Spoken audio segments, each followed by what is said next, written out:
appear to agree on was that the BBC, that the National Audit Office should be given one way or another. I mean, leave aside whether anyone can enforce this, because it may be for the trust to invite them, but never leave this technical detail out of it. But the National Audit Office should be given full and free access, setting its own agenda in terms of its access to the BBC's accounts.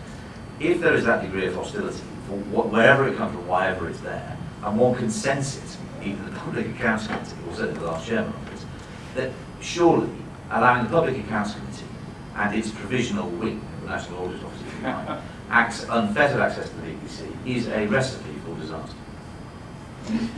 Well, I don't think it's, I think it may be a recipe for short-term and acute pain for the BBC, but I think that the state of public opinion has now moved to a point where for the BBC to resist this is unsustainable, particularly at a time when public sector salaries are being cut, if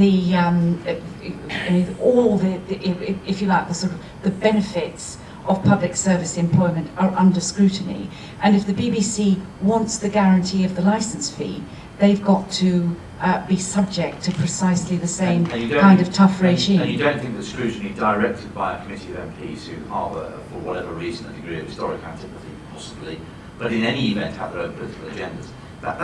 When the BBC say that is crossing a very important line, they're right on that. I don't. That's not. Well, I think I think that.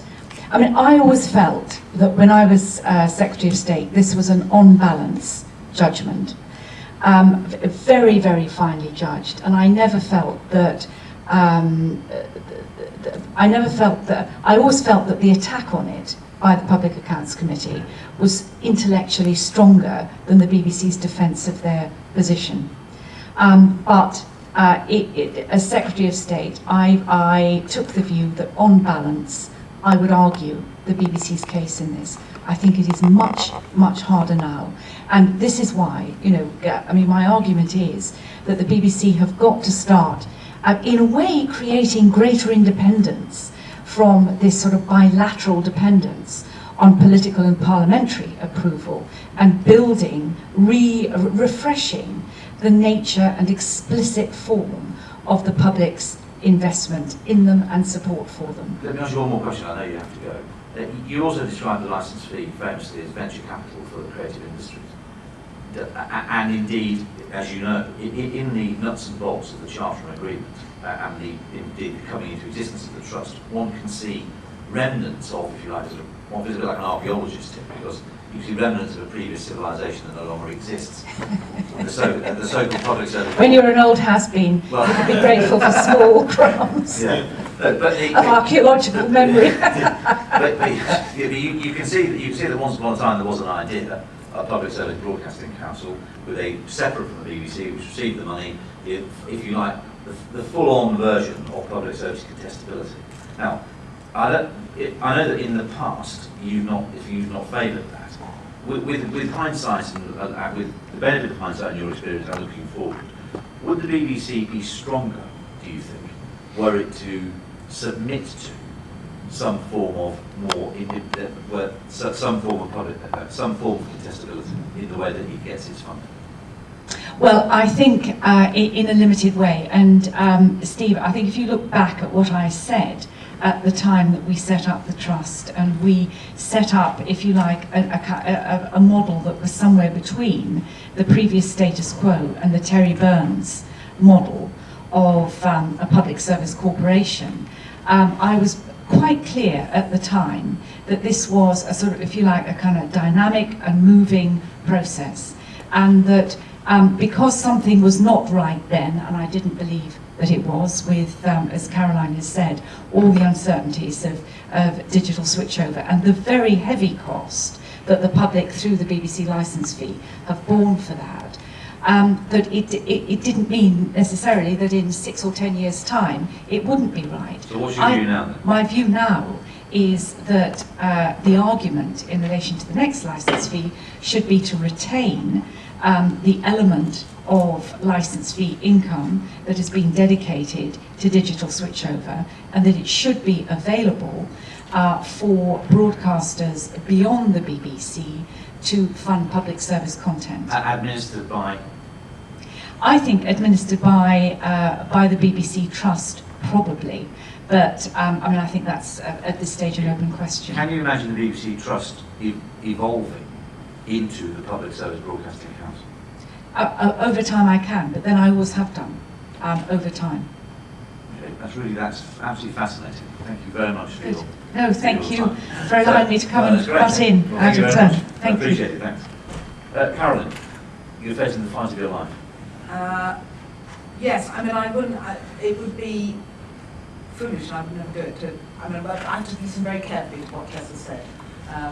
She's been a good friend of the BBC, and the best friends of the BBC are the people who are also critical and questioners. And I don't disagree that the BBC, for all it enjoys public support, the question of the issue of the BBC, what are we here for, how do we do it, how do we do it in a market that's got to flourish as well, is a very acute question which will not go away, and we have to keep on addressing it. Do you think it's possible to get to grips with this antipathy in the political establishment with when Mark Thompson is paid £840,000 a year, when, with all due respect, people such as yourselves are paid, what does it say, Boris Johnson made a fantastic joke last night. He said, the head of BBC North, he said, what's that all about? What job is that? He said, I'll tell you what it is, it's to make sure his salary stays north of 400,000.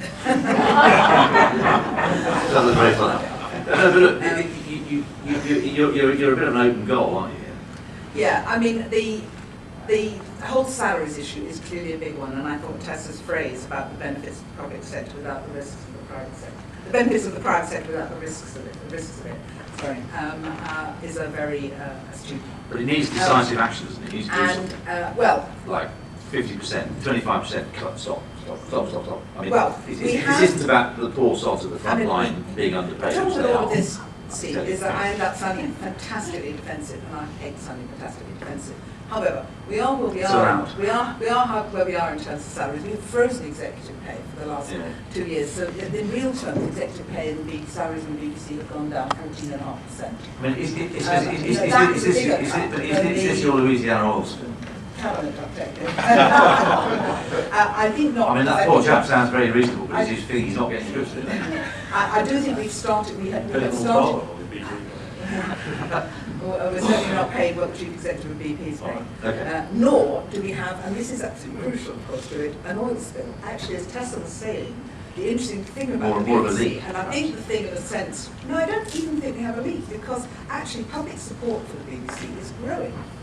Has grown recently. Actually, this is the Guardian polls, not ours, show that support for the licence fee, people think it's better value for money than they used to. I hear what Frank said about his members, his poor constituents, but the truth is there's not much evidence in either evading rates or in polling that people do resent the BBC. Okay. People love the BBC, and what we have, I think, and I only reflect on it as a consequence of just listening to Tessa saying that so passionately just now, is we clearly do have a real problem about the alignment between public and the sort of, not just the body politic, Tessa, but the broader stakeholder community.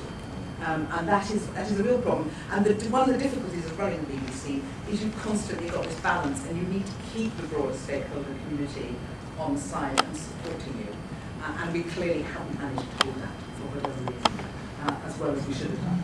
Actually, I would argue, and I think Tessa was accepting this, that we've kept the public rather satisfactory on our side, and indeed, rather against everyone's expectation, it's improving. Okay. We'll come back to that.